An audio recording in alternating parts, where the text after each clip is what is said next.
Pemimpin itu harus memberikan optimisme kepada rakyatnya.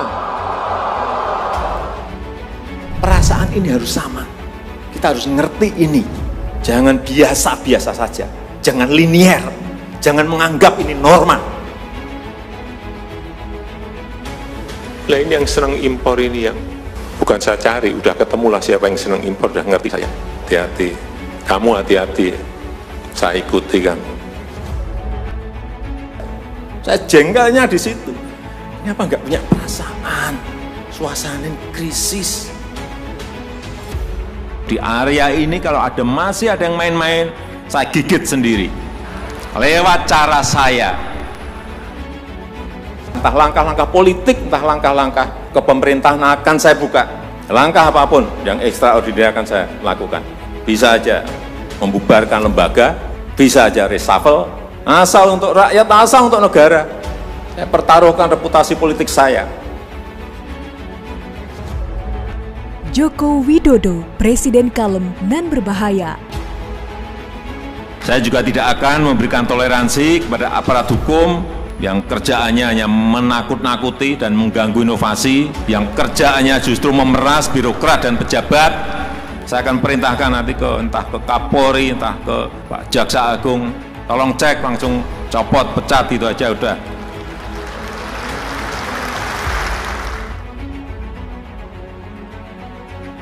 Ada sebuah pepatah berkata, marah yang paling berbahaya adalah marahnya orang pendiam. Pastinya kita tak jarang menemukan banyak contoh di sekitar kita atau menyadarinya dari banyak figur-figur terkenal. Salah satu contohnya ialah Presiden kita, Joko Widodo.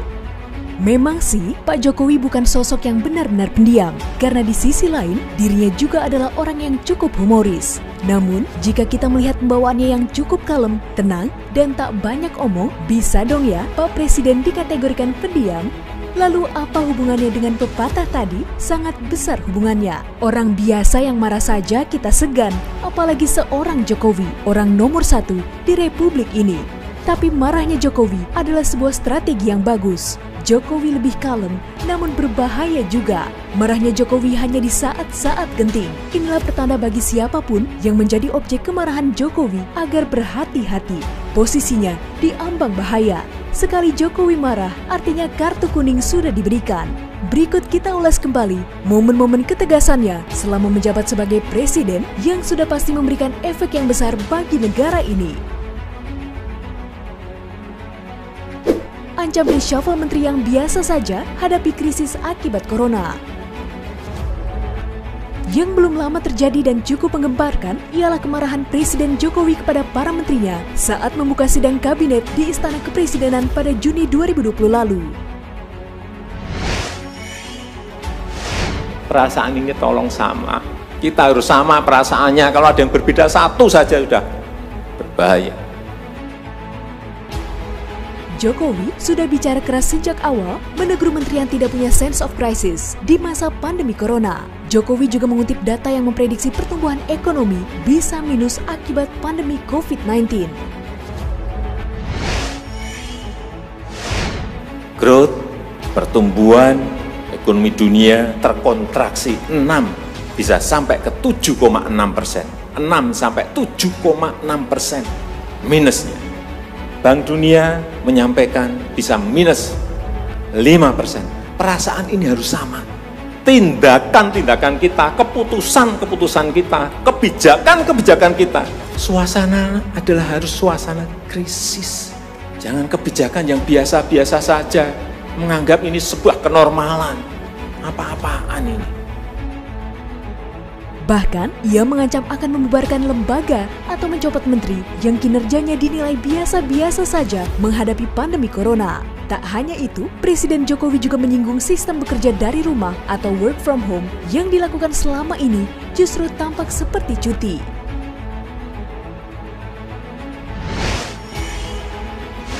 Dan saya membuka yang namanya entah langkah-langkah politik, entah langkah-langkah kepemerintahan akan saya buka. Langkah apapun yang ekstraordinari akan saya lakukan untuk 267 juta rakyat kita, untuk negara. Bisa aja membubarkan lembaga, bisa aja reshuffle, udah kepikiran kemana-mana saya. Jengkelnya Jokowi karena tak satupun kilang minyak dibangun. Pada akhir Desember 2019 lalu, Presiden Jokowi mengungkapkan kekesalannya karena instruksinya untuk membangun kilang minyak tak kunjung dijalankan. Padahal, instruksi tersebut sudah disampaikannya sejak tahun pertama dirinya menjabat.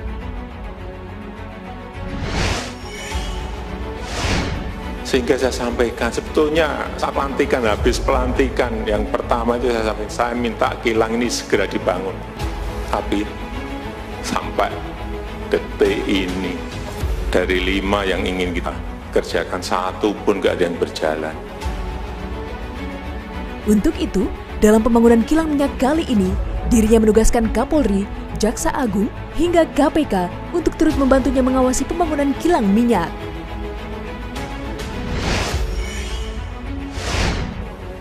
Saya sudah minta Kapolri ikut nungguin, Pak Jaksa Agung ikut nungguin, nanti saya minta KPK juga ikut nungguin, harus rampung. Pekerjaan besar ini harus rampung.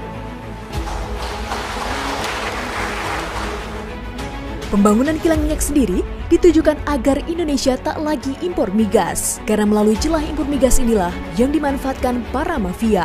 Tak heran jika mantan Gubernur DKI Jakarta ini kerap melantarkan kekesalannya pada mafia-mafia minyak dan gas. Dirinya mengaku tak akan ragu bertindak kepada siapapun yang menghalangi pemerintah menekan angka impor migas. Lah ini yang senang impor ini yang bukan saya cari, udah ketemulah siapa yang senang impor, udah ngerti saya. Hanya perlu saya ingatkan bolak-balik, hati-hati. Kamu hati-hati, saya ikuti kan. Jokowi kesal dituduh PKI. Dalam sebuah sambutannya di acara Konvensi Nasional Gelang Kemajuan 2018, Presiden Jokowi menumpahkan curahan hatinya terkait isu PKI yang selalu dikaitkan dengan dirinya.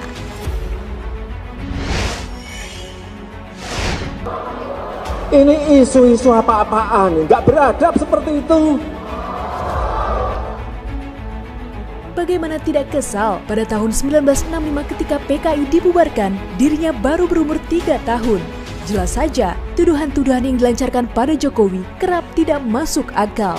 Salah satunya, ya tuduhan bahwa dirinya adalah aktivis PKI. Ganti lagi isu PKI. Saya jawab, tahun 65 PKI dibubarkan. Saya itu baru berumur 3 tahun, 4 tahun. Masa ada PKI balita? Ingatkan kepala daerah, jangan banyak membuat peraturan. Dalam pembukaan Rapat Koordinasi Nasional Indonesia Maju, pemerintah pusat dan Forkopimda pada 2019 lalu, Presiden Jokowi secara lantang dengan tatapan yang tegas meminta kepada kepala-kepala daerah untuk tidak terus-terusan membuat peraturan daerah.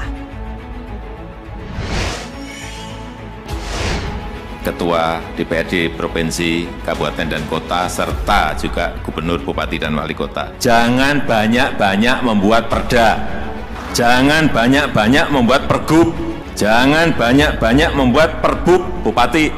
Jangan banyak-banyak membuat perwali. Negara ini sudah kebanyakan peraturan.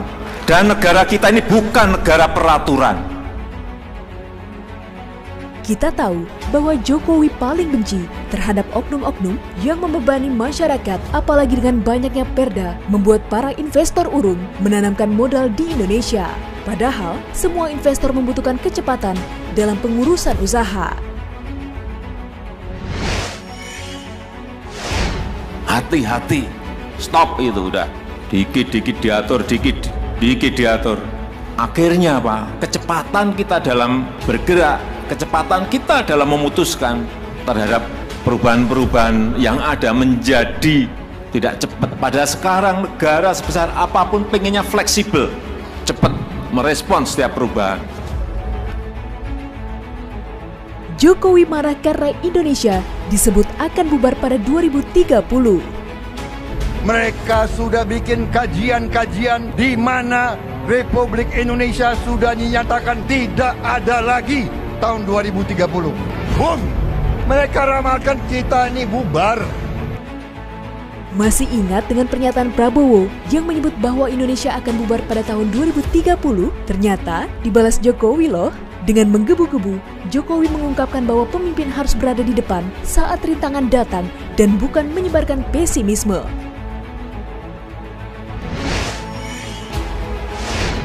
Jangan malah berbicara pesimis, 2030 bubar. Pemimpin itu harus memberikan optimisme kepada rakyatnya. Pemimpin itu harus memberi semangat kepada rakyatnya. Meskipun tantangannya berat, meskipun tantangannya tidak gampang. Pantas saja Jokowi marah, memimpin negara bukanlah hal yang mudah, apalagi negara sebesar Indonesia. Jokowi berkata, yang paling penting adalah pemimpin harus dapat memberikan aura optimisme kepada rakyatnya. Memang mungkin ada yang banyak berbicara, sekarang kita pahit, nggak apa-apa pahit. Memang mungkin kita susah nggak apa-apa. Tapi kita melihat bahwa ada titik yang sangat terang yang kita tuju. Nggak bisa kita bermanja-manja, nggak bisa kita bermalas-malasan dan menjadi negara kuat, nggak ada. Ketegasan dan kewibawaan, dua karakter ini dimiliki oleh Joko Widodo. Dua untayan karakter yang saling terkait dan menenun sebuah sosok bernama Joko Widodo. Ketegasan yang teduh, kewibawaan yang begitu dalam.